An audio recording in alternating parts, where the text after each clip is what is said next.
Welcome to मन्नत nursing classes. आज अपन थोड़ी सी बात करेंगे रिसर्च एंड मैनेजमेंट के कुछ क्वेश्चंस लेके आए हैं जो नोट सेट में वगैरह या जो भी एसएससी की एग्जाम वगैरह जो होती है उनमें पूछे जाते हैं, तो उसी के बारे में आज बात करेंगे। कौन कौन से क्वेश्चन है जिनको पूछे जाते हैं।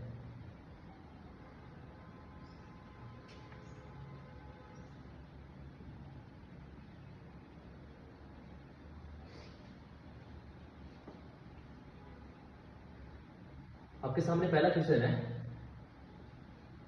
What is the ultimate purpose of all nursing research. जितनी भी नर्सिंग रिसर्च हैं उनके अल्टीमेट पर्पज क्या होते हैं। अल्टीमेट पर्पज बताना है आप लोगों ने कि अल्टीमेट पर्पज कौन सा होता है इसका। ठीक है, चलो देखते हैं क्या क्या लिखा हुआ है। देखते हैं इसमें सारे के सारे। पहला लिखा हुआ है कि इम्प्रूव द नॉलेज लेवल को इम्प्रूव करना। बात सही है इसकी क्योंकि नर्सिंग रिसर्च के अंदर क्या इम्प्रूवमेंट होता है, नॉलेज इंप्रूवमेंट मिलता है आपको।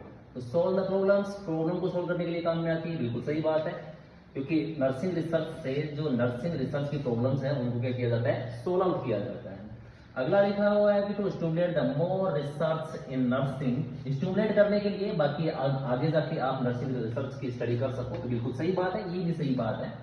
तो improve the care of patient, patient की केयर को इम्प्रूव करने के लिए की जाती है। तो यहाँ पे देखो सिंपल सा क्वेश्चन पूछा हुआ है, नर्सिंग रिसर्च के लिए पूछा हुआ है। और नर्सिंग रिसर्च का मतलब होता है नॉलेज अपडेशन, नॉलेज अपडेट। ध्यान रख लेना, आपको हॉस्पिटल के अंदर नर्स का काम रहेगा कि एक पेशेंट जो होता है उस पेशेंट के केयर के अंदर क्या करना, इंप्रूव करना। तो आपका ऑप्शन कौन सा सही होगा, ए सही होगा। बाकी है तो ये तीनों भी सही है, तीनों भी सही है, लेकिन सबसे बढ़िया नर्सिंग रिसर्च का इसमें से पूछा गया। नर्सिंग रिसर्च का कौन सा होगा इसमें से, ऑप्शन ए इज करेक्ट होगा। चलो अगले क्वेश्चन पे चलते हैं।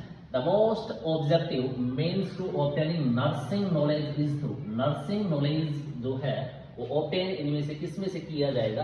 पहला है ट्रायल एंड एरर है, दूसरा है ट्रेडिशन है, तीसरा है साइंटिफिक रिसर्च है, एंड चौथा है आपका अथॉरिटी है। चलो बात करते हैं कि क्या क्या होता है। ट्रायल एंड एरर का मतलब हो गया कि आप बारी बारी किसी चीज को काम में ले रहे हैं। बात समझ में आई, काम कर रहे हैं मतलब बारी बारी किसी चीज के लिए ट्राई कर रहे हैं, और ट्राई करने के बाद में वो पहले आपको एरर आते हैं, और एरर के बाद में क्या हो जाता है, वो चीजें अपडेट हो जाती है। ठीक है, तो इसके लिए आपको लॉजिक लगाने की जरूरत नहीं होती है, इसके लिए आपको लॉजिक लगाने की जरूरत नहीं होती, तो इसके अंदर लॉजिक का काम नहीं आएगा।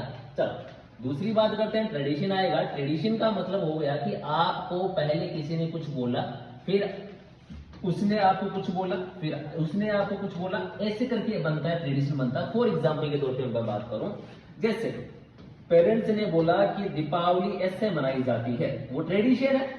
अब उनके पेरेंट्स ने बोला होगा कि भैया दीपावली ऐसी मनाई जाती है। आपको एग्जैक्टली थोड़ी पता है कि एग्जैक्टली कौन सी चीज है। ठीक है, अब पता नहीं है, आपका ट्रेडिशन चलता है, तो ट्रेडिशन के अंदर भी कभी भी लॉजिक का यूज नहीं किया जाता है। अगला आता है आपका अथॉरिटी आएगा। अथॉरिटी का मतलब हो गया कि कोई सुपीरियर कमांड का कोई इंसान है, मतलब वो सुपीरियर है, वो आपको किसी चीज के ऑर्डर दे रहा है। अब ऑर्डर को पूरा करना आपके लिए क्या होगा, वो जॉब होगी, तो इसके अंदर भी लॉजिक का काम नहीं आएगा। बच्चा आपका कौन सा, साइंटिफिक रिसर्च। तो साइंटिफिक रिसर्च के अंदर क्या लगती है, आपकी लॉजिक लगती है, ध्यान रख लेना। अब यहाँ पे थोड़ी सी बात करते हैं कि भैया आपका ये जो नर्सिंग नॉलेज जो है वो कहां से मिलता है, आपको ऑब्टेन कहां से होता है, इसके बारे में थोड़ा सा डिस्कशन कर लेते हैं। देखते हैं कि कहां से मिलता है। नर्सिंग रिसर्चेज के जो सोर्सेज जो होते हैं वो दो टाइप के सोर्सेज होते हैं। एक तो आपका होता है फॉर्मल होता है, और दूसरा जो आता है वो इनफॉर्मल आता है। इनफॉर्मल तो मुझे बताओ कि आपके फॉर्मल सोर्सेज कौन से होते हैं एंड इनफॉर्मल जो सोर्सेज होते हैं वो कौन से होते हैं। ध्यान रखना, आपके जो फॉर्मल सोर्सेज होते हैं उनके अंदर लॉजिक का यूज जो होगा वो कम किया जाता है या किया ही नहीं जाता है। इनफॉर्मल वाले के अंदर आपके हमेशा लॉजिक काम में लिया जाएगा, लॉजिक यूज किया जाता है, इसके लिए ध्यान रखना। तो ध्यान रख लेना, आपके सोर्सेज जो होते हैं वो दो टाइप के होते हैं, फॉर्मल होता है, दूसरा होता है इनफॉर्मल होता है। इनफॉर्मल के अंदर आपके लगाए जाते हैं, क्या लगाए जाएंगे, लॉजिक लगाए जाएंगे, और जहां पे लॉजिक लगाए जाते हैं वहां पे बनती है रिसर्च, आपकी रिसर्च स्टडी बनाई जाती है, रिसर्च स्टडी बनाई जाती है। अब मैं आप लोगों को यहाँ पे दो चीजें और बता देता हूं यहां पे लॉजिक जो होता है वो दो तरीके से होता है। एक तो आपका होता है इंडक्टिव होता है और दूसरा होता है आपका डिडक्टिव फॉर्म होता है। एक तो आपका हो गया इंडक्टिव फॉर्म हो गया और दूसरा होता है आपका डिडक्टिव फॉर्म हो गया। इंडक्टिव फॉर्म का मतलब हो गया कोई भी चीज जो स्पेसिफिक टू जनरल तक जाती है, स्पेसिफिक टू जनरल तक जाती है।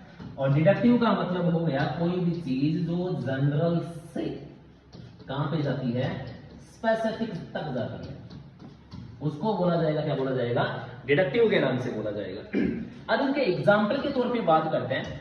अब इंडक्टिव का मैं आपको लोगों को एग्जाम्पल बताऊं तो इंडक्टिव के अंदर होता क्या है, मान लो आप लोगों ने हैंड वॉशिंग की स्टडी करी, हैंड वॉशिंग की स्टडी करी, मान लो करीब 50 लोगों पे करी, मान लो 100 लोगों पे करी, मान लो 500 लोगों के ऊपर आपने क्या करी, स्टडी करी हैंड वॉशिंग की। अब जब आप लोगों ने क्या करा, हैंड वॉशिंग की स्टडी करी, तो आपने रिजल्ट क्या निकाला कि हैंड वॉशिंग की वजह से इन्फेक्शन के चांसेस जो हैं वो क्या होते हैं, कम होते हैं। बात समझ गए। अब ये इन्फेक्शन के चांसेस को कम करवाने के लिए आपने जितने भी हॉस्पिटल है, वो जितने भी दुनिया के हॉस्पिटल हैं, उन हॉस्पिटल के अंदर हैंड वॉशिंग की स्टडी को क्या कर दिया, इंप्लीमेंट कर दिया। क्या कर दिया, इंप्लीमेंट कर दिया। अब देखो इंडक्टिव का मतलब क्या था कि स्पेसिफिक से कहां पे जाएगा, जनरल के अंदर जाएगा। अब जनरल के अंदर जाएगा मतलब स्पेसिफिक कौन हो गए, जहां स्टडी हुई थी, मान लो 50 लोगों पे स्टडी हुई थी, आज हैंड वॉशिंग की प्रोसीजर सारे के सारे हॉस्पिटल के अंदर या सारे के सारे जितने भी मतलब कि मेडिकल इंस्टीट्यूशन है उन सब के अंदर हैंड वॉशिंग की क्या की जाती है, वहां पे ट्रेनिंग दी जाती है। किसको रोकने के लिए, इन्फेक्शन को रोकने के लिए। तो कहां से चला गया, ये लोग क्या हो गए, स्पेसिफिक हो गए। पूरी इंप्लीमेंटेशन क्या आ गया आपका, जनरल आ गया। तो स्टडी कहां से कहां जाएगी आपकी, स्पेसिफिक टू जनरल तक जाएगी। तो ये तो एग्जांपल हो गया आपका इंडक्टिव का हो गया। चलो मैं डिडक्टिव की बात करता हूं कि डिडक्टिव के अंदर क्या होता है। डिडक्टिव के अंदर क्या होगा, सिंपल सा समझना। डिडक्टिव का मैंने बोला कि जनरल से ये कहां पे आएगा, स्पेसिफिक के पास आता है। मैं आप लोगों को बोलूं तो कोई एक इंसान है, एक आदमी है, वो दूसरे इंसान को बोल रहा है, ये दूसरा इंसान है, इसको बोल रहा है कि आप स्मोकिंग ना करें, आप मेरे पास स्मोकिंग ना करें, मुझे लंग्स कैंसर के चांसेस हो सकते हैं। बात समझने की कोशिश करना। ये एक इंसान है, ये दूसरे इंसान को बोल रहा है कि मेरे सामने आप स्मोकिंग ना करें, मुझे लंग्स कैंसर के चांसेस हो सकते हैं। अब देखो, अब इस आदमी ने पहले से पता किया हुआ है या पहले पढ़ा हुआ है कि भैया लंग्स कैंसर की वजह से या जितने भी लंग्स कैंसर के पेशेंट हैं उनके अंदर पॉजिटिव फैक्टर आपको क्या मिलता है, स्मोकिंग देखने के लिए मिलेगा। समझने की कोशिश करना। तो इसने पता कहां से करा कि पहले जितने भी केसेस आपके लंग्स कैंसर के आए हैं, लंग्स कैंसर के आए हैं, वो किसकी वजह से आए हैं, स्मोकिंग की वजह से आए हैं। तो समझने की कोशिश करो। अब स्मोकिंग की वजह से जितने केसेस हो गए, मान लो पूरी दुनिया के अंदर 2 लाख केस है, 5 लाख केस है, 10 लाख केस है, उनके बेसिस पे ये एक इंसान दूसरे इंसान को टारगेट करके बोल रहा है। मतलब कहां से कहां गया, जनरल से स्पेसिफिक आ गया। और जनरल से जब स्पेसिफिक आता है, इसका मतलब कौन सी रिसर्च स्टडी है, ये डिडक्टिव रिसर्च स्टडी होती है। तो दोनों क्लियर है, एक तो इंडक्टिव कौन सी होती है और आपकी डिडक्टिव कौन सी होती है। तो ध्यान रख लेना, इसका करेक्ट आंसर कौन सा जाएगा, साइंटिफिक रिसर्च जो होगा वो बेस्ट इसका क्या रहेगा, ऑब्टेनिंग रहेगा।